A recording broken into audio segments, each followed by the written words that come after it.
Paz do Senhor, amados.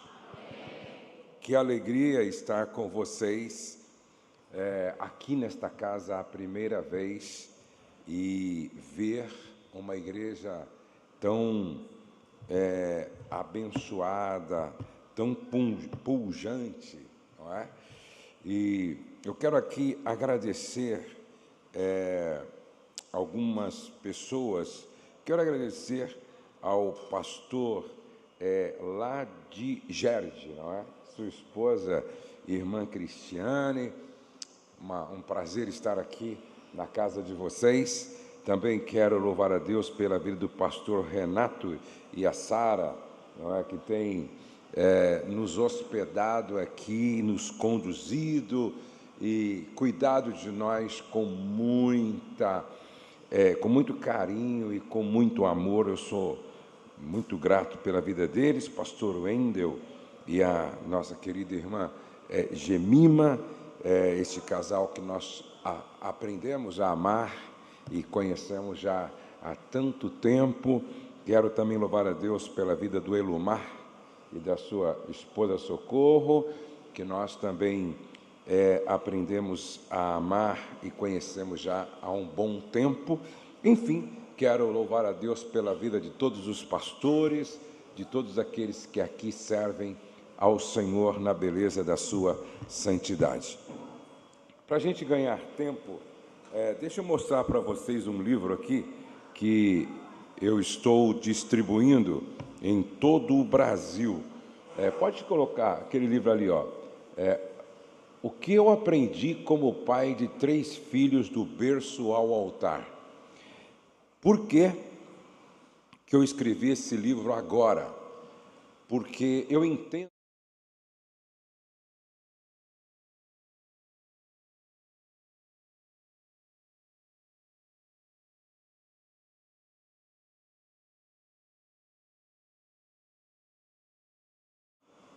Tem muitas pessoas ensinando apenas uma teoria sem um resultado. Eu tenho 61 anos de idade, 39 anos de casado, 3 filhos, 2 noras, um genro e 3 netos.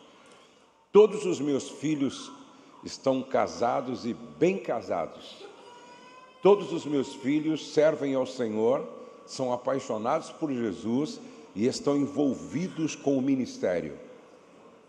Outro dia eu vi meus netinhos brincando na piscina e eu achei engraçado, porque um estava batizando o outro em nome do Pai, do Filho e do Espírito Santo. Eu disse, todos já com vocação ministerial, não é? Então, eu passo aqui como é que eu fiz com os meus filhos para que eles se tornassem o que eles são hoje. É um trabalho de uma mãe, trabalho de um pai e do Espírito Santo. Então, aqui está, ó. Eu falo desde a... Pode deixar um pouco mais baixo o som para não dar microfonia, tá, irmão? Obrigado, obrigado. Tem pessoas que gostam de som alto, eu prefiro um som agradável, tá? Pode deixar assim mais baixo, não preciso gritar muito, nem falar tão perto do microfone, tá bom? Obrigado, viu, amado? Veja só, aqui eu falo desde a preparação para ser pai e ser mãe, até quando você se torna avô e avó. Eu falo sobre como lidar com os filhos casados, respeitando o espaço da casa deles, como os avós não deseducam os seus netos. Eu falo como lidar com filhos adolescentes. Esse livro é muito interessante. Como é que você lida com uma filha de 14 anos que se apaixona por um rapaz de 19? Como é que você lida com um filho quando ele se torna um ateu, sendo que você o educou desde pequeno na palavra, e ele se torna um ateu com 20 anos? Como é que a gente resgata esse filho para que hoje ele seja... O que a gente fez para resgatar esse filho para que hoje ele fosse um ministro de louvor na casa de Deus? É um testemunho muito lindo que eu conto aqui também. Então, esse livro vai estar disponível ali fora para você adquirir não vai junto com o Casamento é uma Viagem, porque vocês já receberam, vai junto esse livro aqui, ó, que é um curso, 8 passos para um casamento extraordinário. E eu vou fazer algo aqui, ó. Esses 2 livros, mais o curso com 21 aulas, custaria R$600. Mas você não vai pagar nem 600, nem 500, nem 400, nem 300, nem 200. Você vai pagar apenas R$150, em 6 vezes ainda. Nem as Casas Bahia faz isso, não é verdade? Você vai adquirir, então, esse livro aqui, esse por um preço muito acessível, que vai abençoar muito a sua vida. E também esse livro aqui, ó, Um Dia por Vez. Eu terminei de ler esse livro ontem. Eu terminei de ler esse livro. Esse livro fala como você desenvolver hábitos em 30 dias. Você é o resultado daquilo que você faz todos os dias. Isso tem a ver com hábitos. Como é que a gente desenvolve hábitos? Esse livro tem muitas histórias inspiradoras. Por exemplo, ele fala de uma mulher chamada Diana, ou Daiane. Ela se tornou a maior nadadora do mundo. Ela atravessou o mar de Cuba até a Flórida, nadando 157 quilômetros em, 70 horas de nado, com 64 anos de idade. Você já imaginou, irmão? 64 anos de idade, depois de tentar 5 vezes. Então esse livro aqui vai te inspirar, vai fazer você mudar a sua forma de pensar em relação a muitas coisas. Esse material está lá na frente. Agora eu vou dizer uma coisa para vocês. Eu vou embora daqui a pouco, assim que eu terminar de ministrar aqui, eu vou almoçar e vou ter que sair por causa do voo. Então, assim que terminar, se você puder pegar lá o seu material, quem sabe dá tempo de eu tirar uma foto e dar um autógrafo no seu livro ainda. Isso eu não cobro não, irmão, isso eu não cobro. Até parece que eu sou importante, na verdade. Eu aprendi uma coisa: tire fotos com quem te inspira. Tire foto com quem te inspira. E fotos servem para gerar memórias positivas, tá? Pode passar aquela próxima slide ali, querido, por favor. Todos receberam esse livro aqui? Todos? Eu vou dar uma dica para você. Nos próximos dias, deixa esse livro assim, ao lado da sua cama, e leia todos os dias um pouquinho com o seu cônjuge. Eu estava dando uma olhada aqui, ó. Eu falo aqui, logo no início, quer ver, ó, na página de número 27, eu estou falando um pouco sobre inteligência emocional, e aí eu falo sobre, por exemplo, bondade.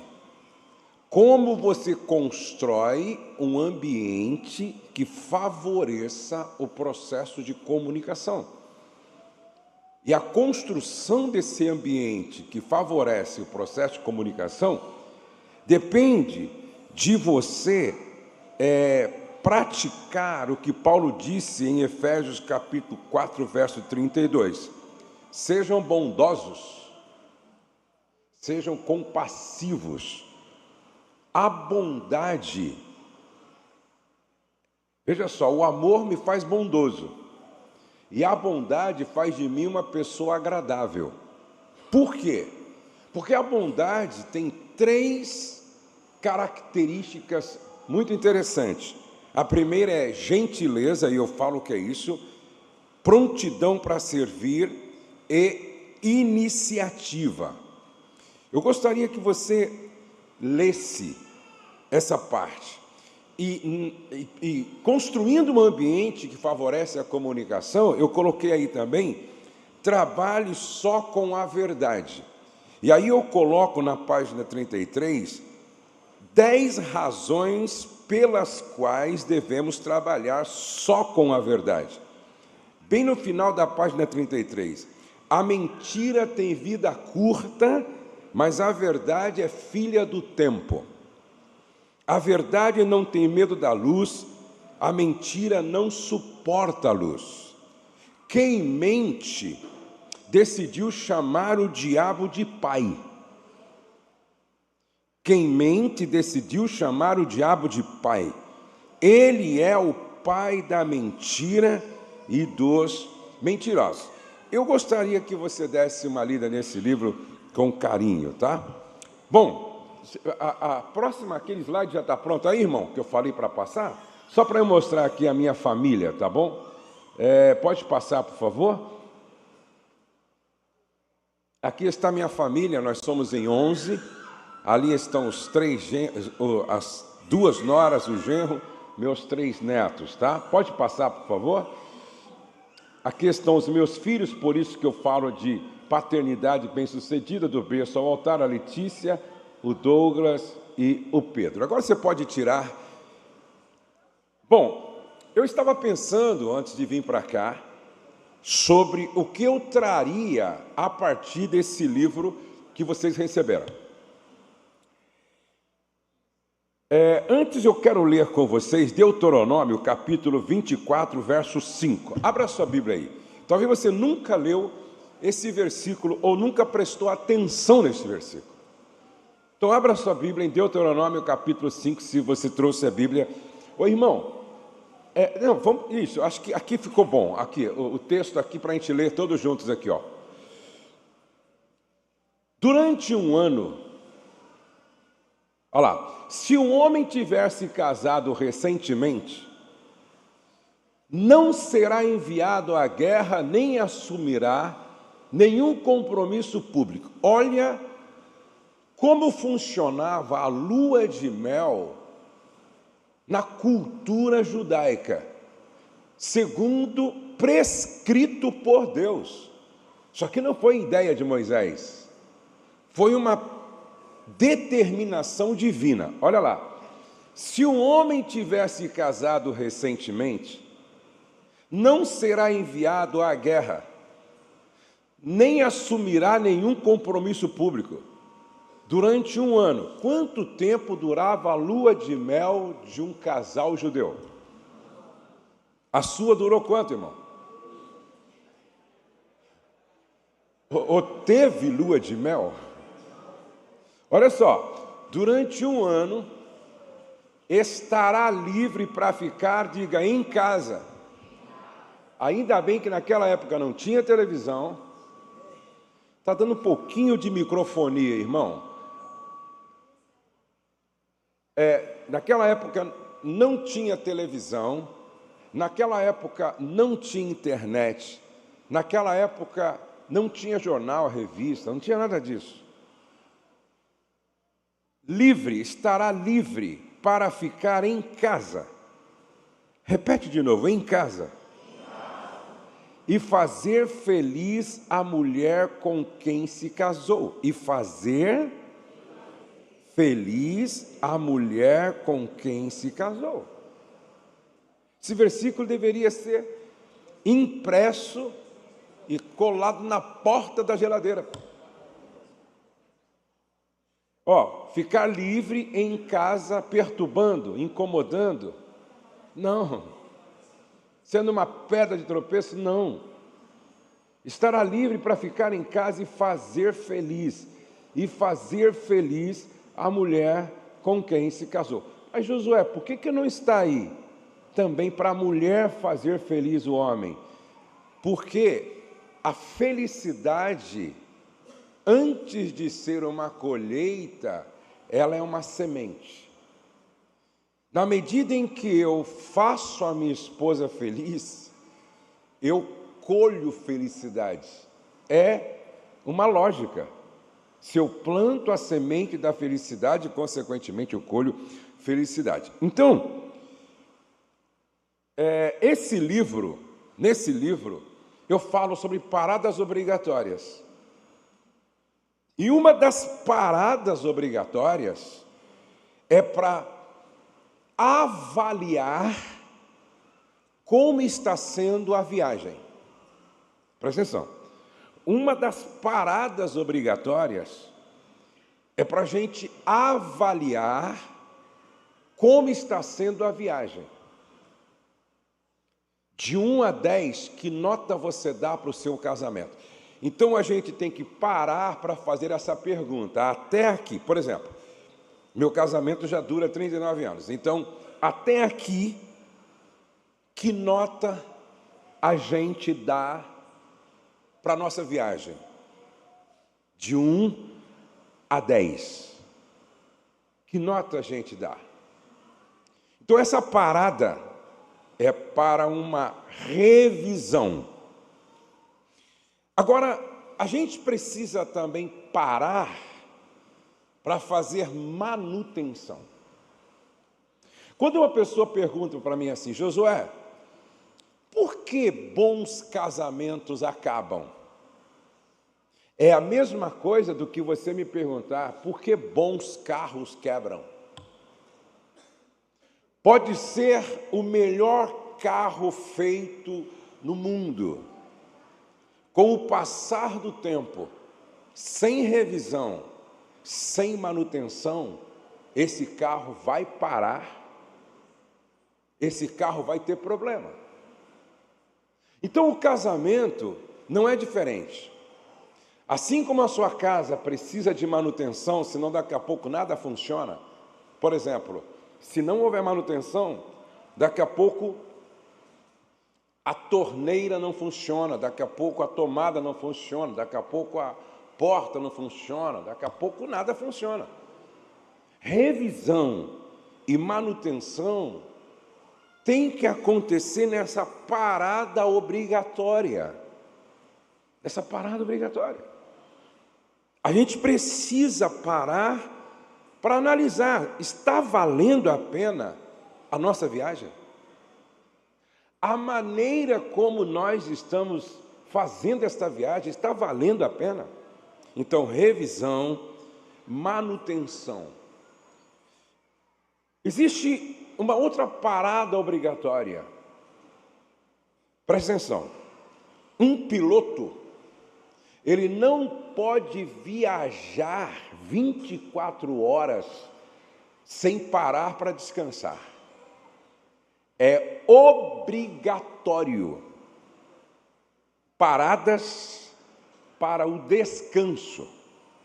Um motorista de ônibus que sai lá de São Paulo, rumo a Mossoró, não pode, pela lei, viajar sem paradas obrigatórias para o descanso. Ele não pode dirigir 24 horas, 48 horas. Não pode. A vida não é feita só de trabalho. Na vida de um casal, é necessário que haja paradas para o descanso, paradas para o lazer, paradas para fazer outras coisas que não têm a ver com trabalho. Repete comigo assim, sábado. Outra vez, sábado. Você já entendeu o sábado na perspectiva bíblica? Por que que Deus, quando tira o povo de Israel do Egito e dá o decálogo para Moisés, os 10 mandamentos, quando ele fala do sábado, é o mandamento com mais instruções. Lê lá. O sábado é o mandamento com mais instruções.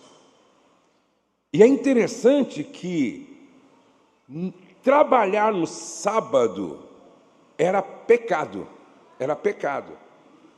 Deus estabelece uma lei rígida. Trabalha 6 dias e descansam no 7º.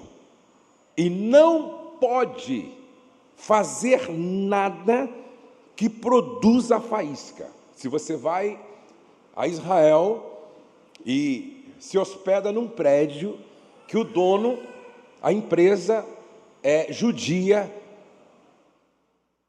O elevador, no sábado, é programado para ninguém apertar o botão. Porque nem isso o judeu faz. Agora, é interessante que o judeu leva muito a sério o sábado, né?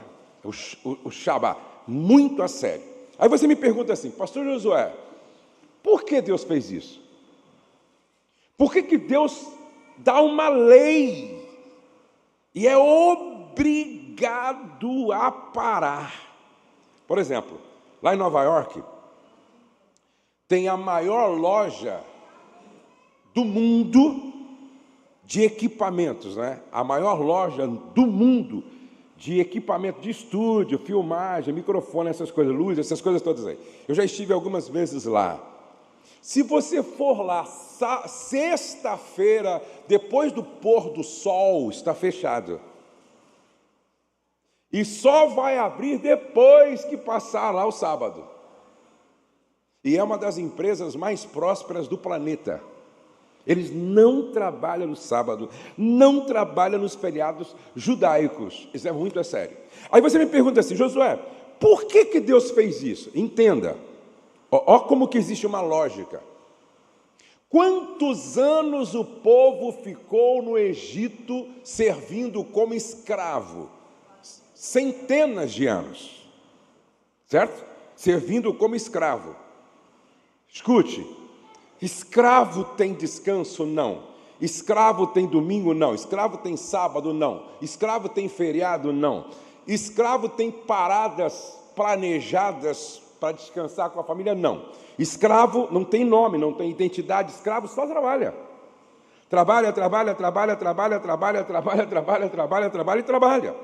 Quando o povo sai do Egito, eu pergunto, a mentalidade deles em relação ao trabalho era de filho ou de escravo? De novo, a mentalidade deles sobre trabalho era de filho ou escravo? Escravo, pô. Na cabeça deles, o natural era trabalhar. Eles não sabiam outra coisa. Eles viveram centenas de anos assim. A criança já nascia com essa marca de escravo. Trabalho. Então agora Deus precisa reeducar este povo, libertando eles da mentalidade de escravo, para que agora eles vivam como filho. Filho descansa. Filho desfruta. Filho não é escravo, pô.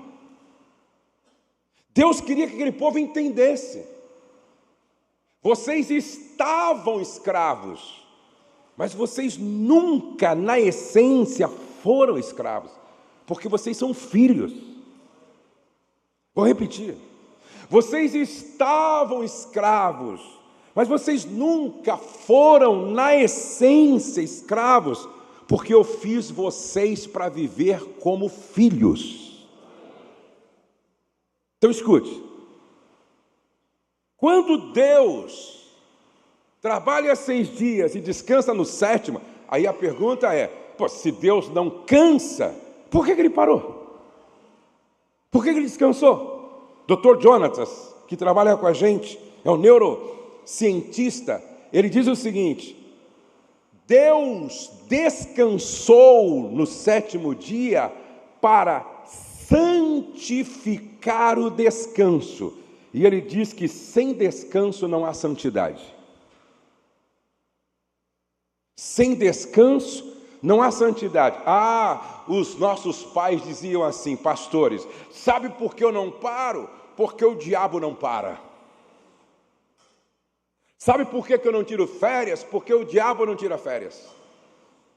Sabe por que para mim não tem feriado? Porque para o diabo não tem feriado. Então, se você não para, Se você não descansa, se você não tira férias, você vira diabo. E tem muitos maridos encapetados. Tem muitas esposas encapetadas. Sabe por quê? Porque a exaustão crônica nos leva a adoecer emocionalmente. Estresse, nível de irritabilidade lá em cima. Presta atenção. Repete assim comigo. Se quiser para os pastores. Antes da obra vem o obreiro. Vamos lá. Antes da obra vem o obreiro. Por que Deus permite que Elias, depois de matar os profetas de Baal, orar, o fogo desce, aí ele mata os profetas, aí ele ora, a chuva vem, aí ele corre como maratonista, quilômetros acompanhando Acabe, e aí ele recebe uma ameaça de uma mulherzinha, fica com medo, vai para o deserto e faz uma oração absurda, querendo morrer. Na verdade, era uma chantagem para Deus, porque se ele realmente quisesse morrer, era só ficar na porta da casa de Jezabel que ela matava ele. Então era uma chantagem, era uma oração boba. Ainda bem que Deus não ouve algumas orações nossas. Agora presta atenção, o que Elias precisava? Continuar orando? Sim ou não? Não, orando ele já estava fazendo tempo. Jejuar? Sim ou não? Não. Pregar? Também não. O que Elias precisava? Dormir. Por isso que Deus permite que ele durma, aí o anjo vai, acorda ele, dá comida para ele e diz, dorme de novo, profeta. Aí ele dorme de novo. É como se Deus estivesse, nana, profeta, que a Jezabel não vai te pegar. Aí ele dorme e come direito. Repete comigo, dorme e come com qualidade. Porque aquela comida foi tão nutritiva que ele caminhou quilômetros na dependência dela. Então presta atenção. Você precisa dormir, irmão. Se você não dorme, não acontece no seu corpo a higienização necessária. Se você não dorme, você não memoriza. Porque é quando você está dormindo que o que você estudou durante o dia fixa na sua memória. Se você não dorme, você vai ter problema com Alzheimer na manhã. Dormir não é opcional. Dormir é vital. Vai lá no Google e coloca assim, ó. Quais são os 10 benefícios de uma boa noite de sono? Sono com qualidade. Coloca lá. Você precisa se alimentar com qualidade. Você tem que parar para se alimentar com qualidade.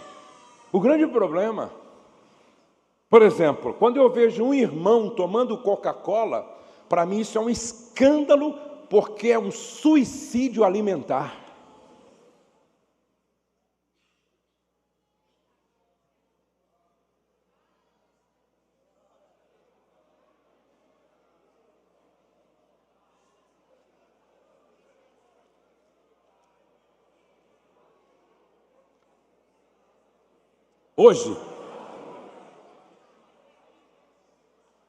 Hoje eu estava ouvindo uma palestra.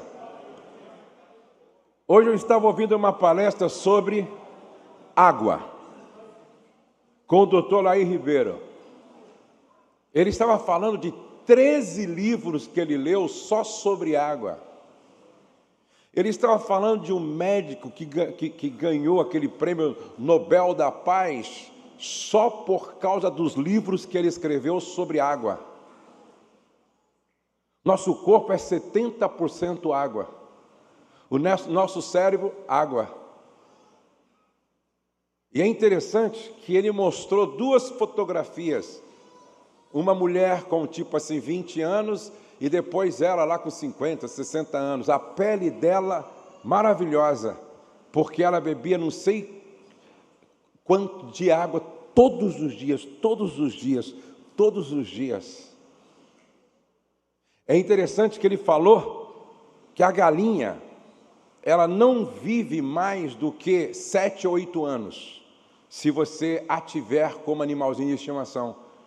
Mas teve um médico que fez uma experiência, colocou uma galinha numa situação em que ela podia tomar água, o soro fisiológico, todos os dias. Essa galinha viveu 28 anos. Aí você toma Coca-Cola. Aí você toma Guaraná. Aí você toma Fanta Uva. Aí você toma suco. Você sabia que o suco engorda? Principalmente quando você põe o suco de laranja, tem muita frutose. O certo é você chupar a laranja, comer o bagaço. Porque é bom para o seu intestino. Então presta atenção. Coloca lá no Google depois. Benefícios da água. Você nunca mais vai deixar de tomar água. Quantos concordam que o refrigerante faz mal e compromete inclusive sua libido? Levante a mão assim, por favor. E por que você toma?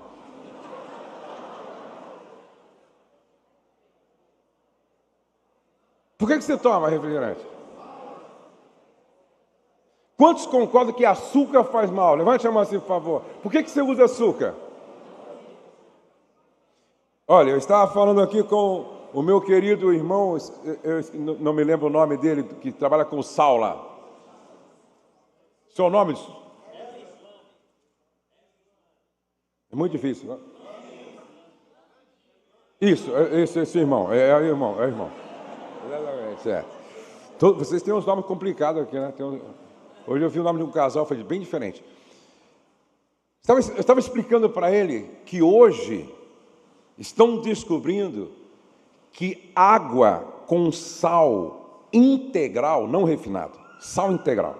Se você pegar assim 2 litros de água e colocar assim meia colher de café, aquela colherzinha assim, de café, dentro da água e tomar durante o dia, você repõe no seu corpo 82 minerais. Controla a pressão arterial, acaba com dores em diversos lugares. É muito interessante. Não estou falando de sal refinado, estou falando de sal integral. Porque o sal refinado tira da sua comida. Porque é sódio puro, entendeu? Agora, o sal integral na água, ele é muito saudável. Agora, o conhecimento nos liberta. Então, eu preciso parar, presta atenção. Eu preciso parar para descansar. Repete comigo, descansar. Então, escute. Diga-se comigo, ó. Quem não descansa se diaboliza. Porque é o diabo que não para, gente. Você já reparou que Deus gosta de agenda? Deus poderia ter criado tudo em um único dia? Sim ou não? Sim. Ele poderia ter dito assim, haja tudo, e pronto. Houve. Por que Deus cria no primeiro, no segundo, no terceiro, no quarto?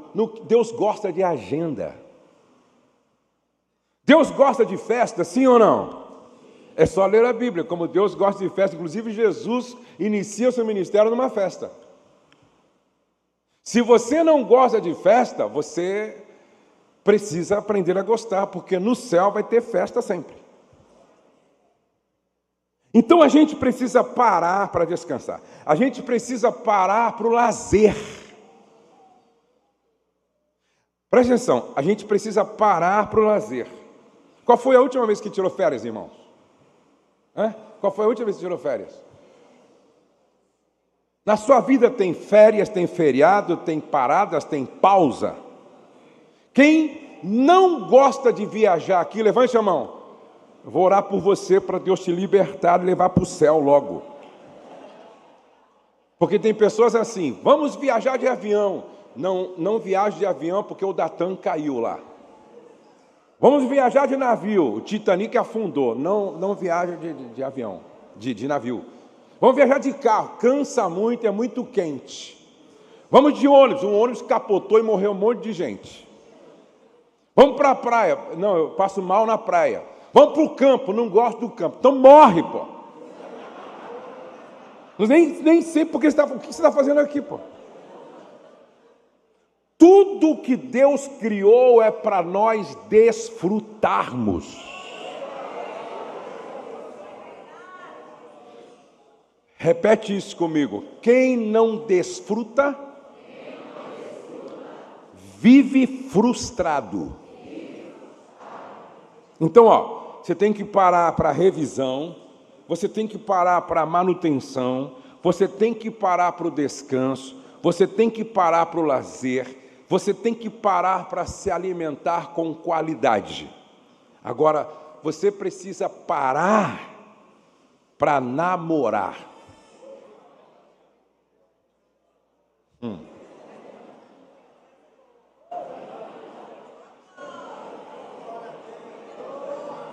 Se um homem tivesse casado recentemente, não será enviado à guerra, nem assumirá nenhum compromisso público, durante 1 ano estará livre para ficar em casa namorando e fazer feliz a mulher com quem se casou. Isso é tão sério que em 1 Coríntios, capítulo de número 7, 1 Coríntios, capítulo de número 7, você pode abrir sua Bíblia aí, 1 Coríntios, capítulo 7. Paulo está respondendo uma carta que recebeu dessa igreja. Essa igreja estava inserida em uma sociedade cuja cultura tinha a prostituição e a religião como irmãs gêmeas. Prostituição e religião caminhavam juntos. Promiscuidade e imoralidade. Paulo precisa responder a carta que havia recebido desta igreja, porque como era cultural a imoralidade, há uma pergunta a ser feita.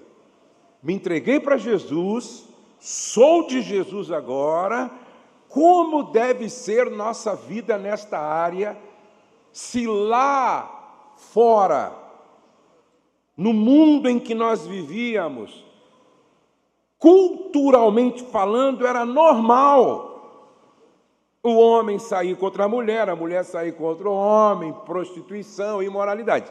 Aí Paulo diz assim, verso 2: mas por causa da imoralidade, cada um tem a sua esposa e cada mulher o seu próprio marido. No singular, cada um deve ter sua esposa e cada mulher o seu próprio marido. Aí ele diz no verso 3, o marido deve cumprir os seus deveres conjugais para com a sua esposa, e lembrem-se que ele está falando de sexo. O marido deve cumprir seus deveres conjugais para com a sua esposa, e da mesma forma a mulher para com o seu marido. A mulher não tem autoridade sobre o seu próprio corpo, mas sim o marido. Da mesma forma, o marido não tem autoridade sobre o seu próprio corpo, mas sim a mulher. Não se recusem um ao outro. Não se recusem um ao outro, exceto por mútuo consentimento e durante certo tempo, para se dedicarem à oração. Depois unam-se de novo, para que Satanás não os tente por não terem domínio próprio. É interessante que existe um caso na Bíblia que todos conhecem, que é o caso de Davi com Betseba, que está em 2 Samuel, capítulo de número 11. Abrem, por favor, coloca aí, 2 Samuel, capítulo de número 11. Veja o que está escrito. Na primavera, a época em que os reis saíam para a guerra. Para onde é que os reis saíam? Para a guerra. Davi enviou para a batalha Joabe com os seus oficiais e todo o exército de Israel. Eles derrotaram os amonitas e cercaram Rabá. Davi, porém, permaneceu em Jerusalém. Pergunto, aonde é que Davi deveria estar? E aonde é que ele estava? No palácio, em casa. Então, olhem para cá, por favor. A gente precisa discernir o tempo. Quando é para a gente estar na guerra, não fica em casa. Mas quando é para estar em casa, não vai para a guerra. Nós temos que discernir o tempo. Davi era para estar na guerra. Ele transfere responsabilidade para ficar em casa. E ele fica em casa para viver um tipo de ociosidade destrutiva. E aqui mora o perigo. Mente vazia, oficina do diabo. Então, vamos continuar. Próximo. Uma tarde, Davi levantou-se da cama e foi passear pelo terraço do palácio. Do terraço, viu, diga viu, uma mulher muito bonita tomando banho. Então entenda, Davi, homem de Deus. Davi, salmista. Deixa lá por enquanto, viu, irmão? Deixa para mim que eu vou usar esse texto. Davi, salmista. Davi, adorador. Poucas pessoas acessaram o coração de Deus com adoração como Davi. Davi, um homem que foi escolhido segundo o coração de Deus. O maior de todos os reis de Israel. Um homem que tinha uma relação com Deus impressionante. Mas o que acontece aqui com Davi? Por que Deus não esconde os bastidores da vida dos seus homens? Por que Deus não ocultou essa parte da história de Davi? Alguém disse que os inteligentes aprendem com os próprios erros, mas os sábios aprendem com os erros dos outros. Quando Deus deixa registrado os pecados de Davi, é como se ele estivesse dizendo assim para mim e para você: você não precisa errar, aprenda com os erros de Davi. Você não precisa falhar, aprenda com as falhas de Davi. Então preste atenção, ele está no lugar errado, na hora errada, olhando na direção errada. Então eu pergunto, se ele está no lugar errado, na hora errada, olhando na direção errada, tem tudo para dar certo, sim ou não? Não. O lugar em que você está, na hora em que você está, revela muito das intenções do seu próprio coração. O lugar em que você está e a hora em que você está revela o que você procura. E é interessante que ele viu. Não, volta lá, querido, eu estou lá ainda, por favor, obrigado, viu, amado? Por favor, volta lá. Aí, ele viu uma mulher muito bonita tomando banho. Ele viu. Os nossos olhos são as portas de acesso para a nossa alma. Guarda isso. Os nossos olhos são as portas de acesso para a nossa alma. Por isso, quem quer guardar o seu coração, comece guardando os seus olhos. Quem quer guardar sua alma, comece guardando os seus olhos. Agora, próximo, por favor. Ele enviou alguém para descobrir quem era. É muito perigoso quando a gente começa a fazer algumas perguntas. Eu, casado, começo a perguntar para minha secretária sobre uma outra pessoa que não é minha esposa. Onde mora? É bem casada? Do que ela gosta? Sempre vem aqui? Como é que está ela em casa com o marido? As minhas perguntas revelam as intenções do meu coração. Davi mandou perguntar: quem é aquela que está tomando banho? Eu já estive lá nos escombros do palácio e já estive nos escombros da casa de Urias. Então o palácio ficava aqui, e a casa de Urias ficava aqui. E só morava tão perto do palácio do rei quem era oficial de confiança. Então Urias era o oficial de confiança do rei Davi.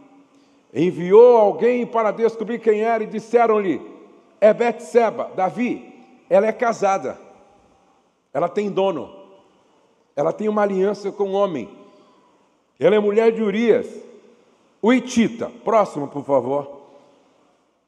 Então Davi enviou mensageiros para que a trouxessem, porque o rei, como soberano,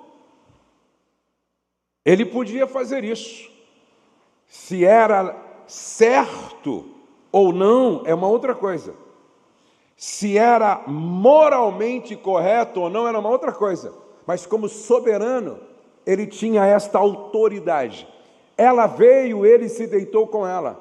Fazia pouco tempo que Betseba se purificara da impureza da menstruação. Depois disso, ela voltou para casa. Próximo. A mulher engravidou. Repete comigo: a mulher engravidou.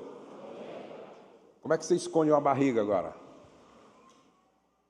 E o pior erro é quando o homem acha que a mulher com quem ele se envolveu vai guardar segredo. Eu nunca vi uma mulher guardar segredo. Quando Urias foi chamado por Davi, que montou um plano para esconder o seu pecado, dizendo: eu chamo Urias, ele vai para casa, se deita com a esposa e todos vão pensar que o marido é dele. Uma interrogação: por que Urias, ao voltar da guerra, não foi para casa? Por quê? Isso é uma pergunta. Eu acho, não está na Bíblia, eu acho que quando Urias chegou da guerra, alguém chamou ele de ladinho e disse: o rei pegou tua mulher. Sabe por quê? Funciona assim, ó. Os subalternos que foram buscar Betseba para o rei, suponhamos que eram casados. Eles chegaram em casa à noite e disseram assim: meu amor, você não sabe quem eu fui buscar para o rei ontem? Quem? Betseba. Sério, me conta mais. Ela gostou? Que cara ela fez?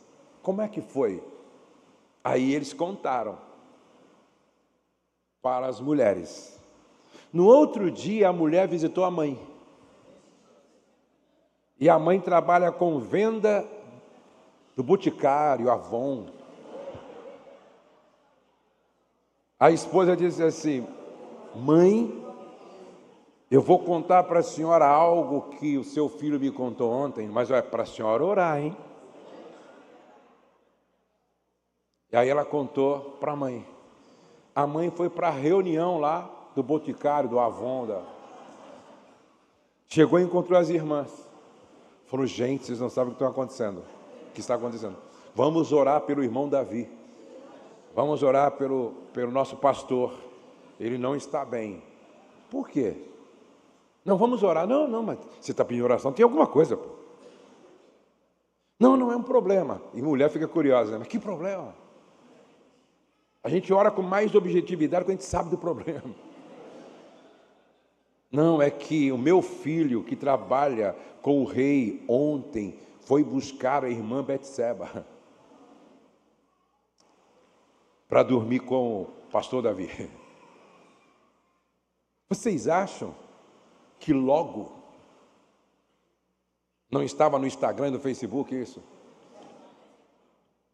Do Palácio de Jerusalém? Quando Urias chegou, por que ele não foi para casa, gente? Ele não foi. Davi chegou a oferecer um banquete e embriagá-lo. Nem bêbado, ele foi para casa. Aí Davi disse: eu preciso matar esse cara. A pergunta que fica é: como pode um homem segundo o coração de Deus, o maior salmista da Bíblia, o que mais acessava o coração de Deus com adoração, cometer um adultério e um homicídio, mandando matar o marido da Betseba? Como pode? Olhem para cá. Se aconteceu com Davi, não deveria nos preocupar? A pergunta é: neste momento aqui do capítulo 11, Davi está perto ou longe de Deus? Ei, Davi está perto ou longe de Deus? Guarde isso. Não tem bom. Na medida em que você vai se distanciando de Deus, você vai se distanciando do cônjuge. E é nesse meio que o diabo entra e implode. Na medida em que você vai se distanciando de Deus, você vai se distanciando dos outros, inclusive da sua família, inclusive do seu cônjuge. Não tem bom. O próprio Davi, lá na frente, escreve um salmo que deveria ser o salmo de todos nós. Ele diz assim: aquele que habita. Ele não diz aquele que nos feriados passa por lá, aquele que no sábado vai lá, aquele que no Natal vai lá, aquele que passa lá na passagem de ano. Não, ele diz aquele que habita na presença do Altíssimo. Praga nenhuma chegará na sua tenda. Só existe um caminho: é habitar na presença. Agora, olha que coisa interessante. Abra sua Bíblia, por favor, em Efésios, capítulo de número 5.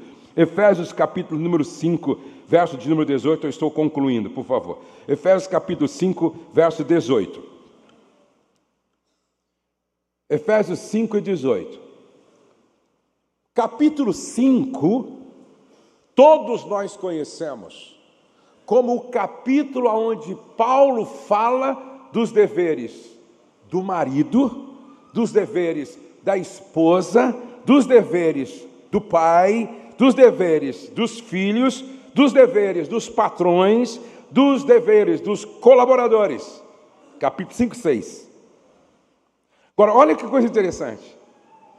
Antes que Paulo fale sobre os deveres do marido, antes que Paulo fale sobre os deveres da esposa, antes que Paulo fale sobre os deveres dos pais, os deveres dos filhos, os deveres dos patrões, os deveres dos colaboradores, ele diz assim, não se embriaguem com vinho, que leva à libertinagem, mas sejam cheios com o Espírito Santo. Repete comigo, sejam cheios com o Espírito Santo.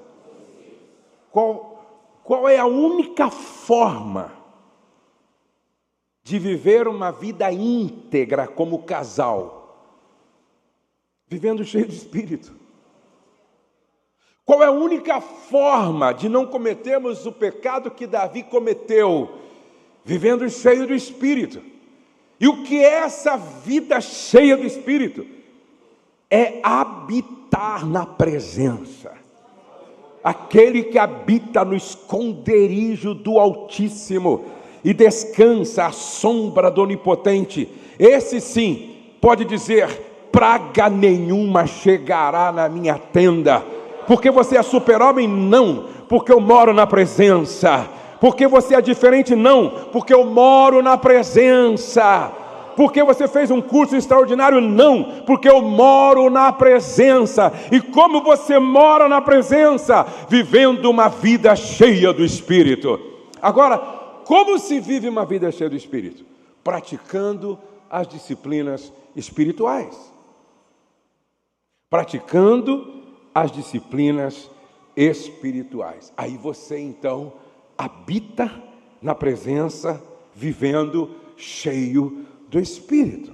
Uma das disciplinas, ler a Bíblia, ou fazer da Bíblia sua primeira leitura quando o dia começa. A Bíblia precisa ser o seu café da manhã, seu almoço, seu jantar, sua merenda. Segundo, orando. Quando a Bíblia fala assim, orai sem cessar, a ideia é de respiração. Assim como eu não paro de respirar, nem quando eu durmo. Quando eu durmo, significa que eu não posso parar de orar, não posso parar de orar, não posso parar de orar. Terceiro, jejum. O jejum me torna mais sensível para ouvir a Deus e conhecer sua vontade.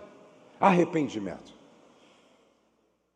A disciplina do arrependimento, para mim, gente, ela é fundamental. Abra a sua Bíblia em Mateus, capítulo de número 5, por favor. Deixa eu ver aqui, acho que é versículo 5. Mateus 5 e 5, que diz assim, É Mateus 5 e 4. 5 e 4. Coloca ali para mim, por favor. Bem-aventurados os que choram, pois serão consolados. Bem-aventurados os que choram. Aqui não é choro de saudade. Aqui não é choro porque o cachorrinho de estimação morreu. Aqui não é choro de despedida de um amigo. Aqui é choro de arrependimento. Sabe quem são estes? São os que não têm a consciência cauterizada, não têm o coração petrificado e não têm a alma anestesiada. Eles choram os seus pecados e encontram consolo na graça do perdão. Irmãos, escute, por favor. Pastores, pastoras, líderes, casais, cuidado com as pequenas concessões e com o flertar com o pecado. Recentemente nós ouvimos de um pastor que foi preso porque estava compartilhando nas redes pedofilia. Vídeos, fotos de crianças sendo abusadas. Aí você pergunta assim: como pode? Nada começa com aquilo que é escabroso, horrível. São pequenas concessões. São pequenas concessões. São pequenas concessões. São pequenas concessões. Como vai sua consciência? Como vai sua sensibilidade? São pequenas concessões. São pequenas concessões. São pequenas concessões. Escute o que eu vou dizer. Sansão, de tanto brincar, de se deixar amarrar, um dia amarrado ele ficou. E aquele que começou tão bem, terminou muito mal. Pequenas concessões levam à cauterização da consciência, à petrificação do coração e o anestesiamento da alma. E Jesus vem e diz: bem-aventurados que choram, não conseguem dormir por causa de uma mentira comercial, não consegue dormir porque ofendeu o irmão com palavras, não consegue dormir porque distratou uma pessoa no restaurante, não consegue dormir porque feriu o coração de uma filha, não consegue dormir porque feriu o coração de um filho, não consegue dormir porque teve um vacilo e viu o que não deveria nas redes sociais, perturba a mente, vai aos pés de Jesus e chora, e bem-aventurados que choram, porque serão consolados. Eu não posso perder essa sensibilidade, porque se eu perder essa sensibilidade, eu corro sério risco de encontrar uma Betseba e, não conseguindo resolver um problema de gravidez, mandar matar o seu marido. Se aconteceu com Davi, pode acontecer com qualquer um de nós. E é Deus dizendo: leia Davi e aprenda com os erros dele para não fazer o mesmo. Se vocês me entendem, digam amém. Para que a nossa viagem termine bem, a gente precisa aprender com quem já errou na sua viagem. Se vocês me entendem, digam amém. Eu tinha tanta coisa para compartilhar, mas vamos deixar para uma outra vez. Vamos ficar de pé, gente.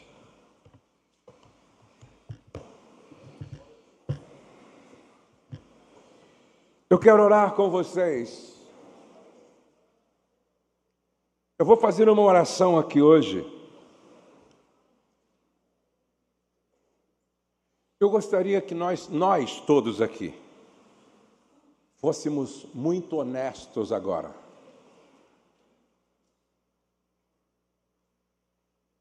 Vocês acreditam que nós estamos em família aqui, amém, queridos? Vocês acreditam que aqui é todos por um e um por todos? Digam amém. Sabe,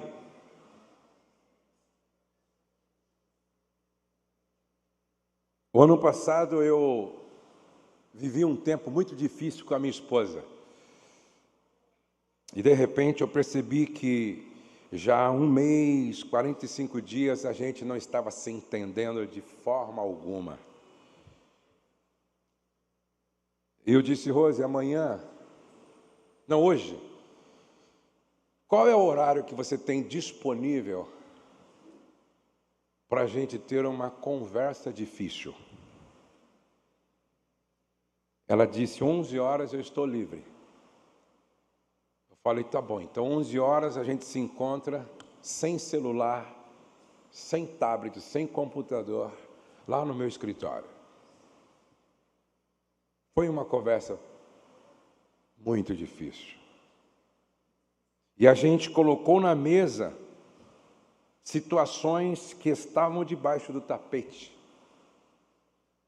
A gente colocou na mesa coisas que às vezes a gente prefere fazer de conta que não está lá.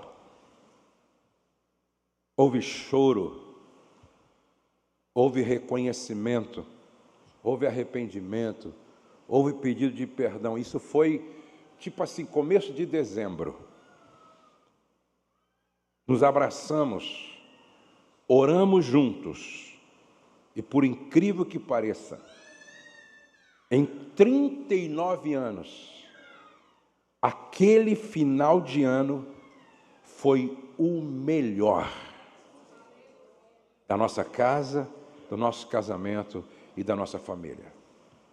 Se você me perguntasse, naqueles 45 dias, de 1 a 10, que nota você dá para o seu casamento, eu ia dar 6.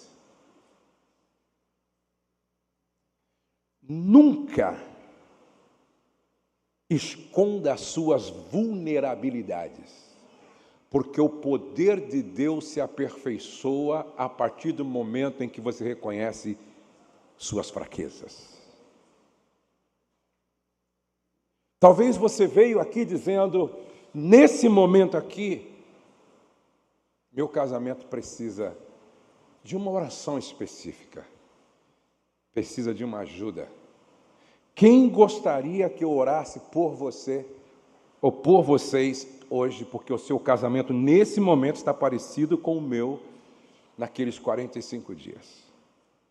Levante a mão assim, se você for pastor. Vocês querem vir aqui na frente?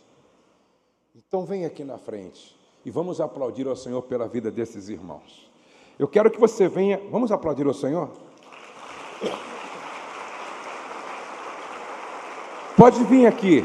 Sabe por quê?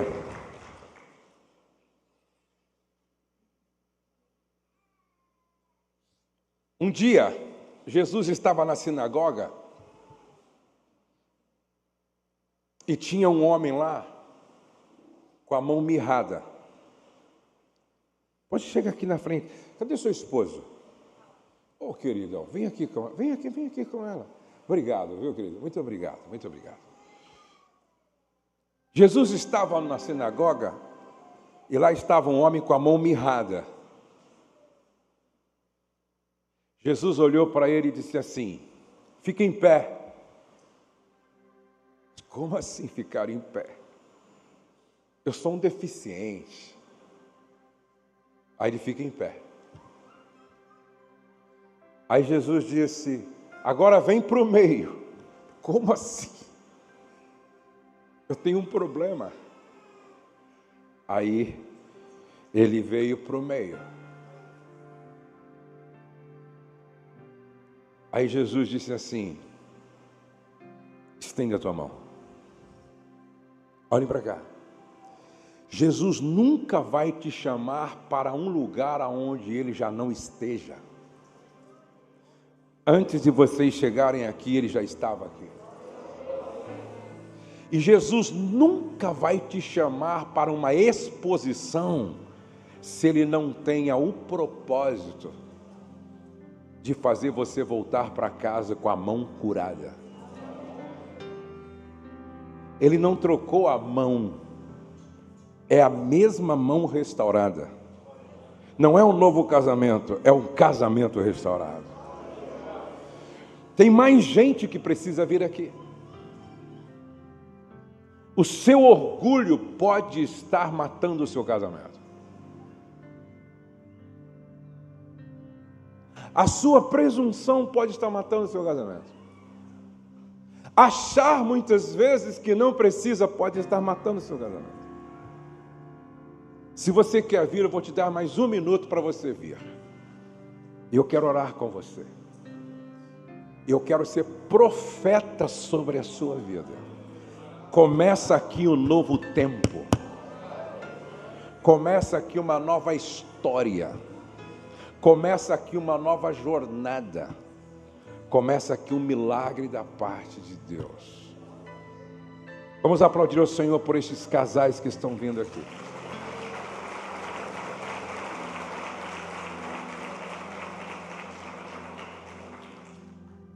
Vamos orar? Coloque a mão no ombro da sua esposa. Coloque a mão na cintura do seu marido. Aonde é que nós precisamos melhorar? O pastor ainda já ministrou, eu ministro. Aonde é que nós precisamos melhorar? Pai, o Senhor me conhece melhor do que eu me conheço. O Senhor sabe o que nós nem sabemos. O Senhor sabe qual é o marido e qual é a esposa que precisa parar para fazer uma revisão, manutenção. Não nos deixe viver de forma hipócrita, farisaica. Nós não queremos viver escondidos atrás de um verniz religioso. Nós não queremos viver uma vida de faz de conta que está tudo bem. Nós não queremos viver uma vida de auto-engano.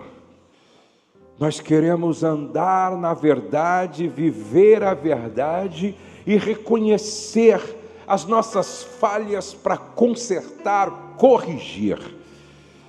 Pai, eu oro por todos aqui, para que todos voltem para casa um pouco melhor do que aqui chegaram. Eu oro por estes que vieram aqui na frente. Só o Senhor sabe a luta, os enfrentamentos, os desafios, Senhor. Estende as tuas mãos sobre eles agora. Vai curando as feridas, vai quebrando as amarras, vai jogando luz na mente, vai trabalhando no coração, vai trabalhando no espírito, vai trabalhando nas emoções.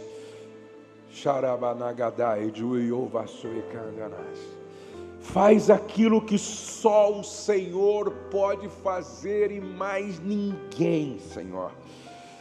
Corrige, conserta, restaura, perdoa, liberta, traz vida nova. Pai, eu oro por cada homem, por cada mulher, por cada casal, por cada pai, mãe, por cada família aqui representada. E que aqui seja o início de algo extraordinário que o Senhor começa a fazer. Que cada um aqui experimente o início de um grande avivamento na casa, na família, no lar, Pai. Eu abençoo a todos. Em nome de Jesus, em nome de Jesus. Dê um abraço sem pressa no seu cônjuge e diga, dê um abraço assim, diga um no ouvido do outro aquilo que abençoa, aquilo que nutre, aquilo que alimenta a alma, aquilo que abençoa o coração. Deus abençoe vocês, Deus abençoe vocês, Deus abençoe vocês, Deus abençoe vocês, Deus abençoe.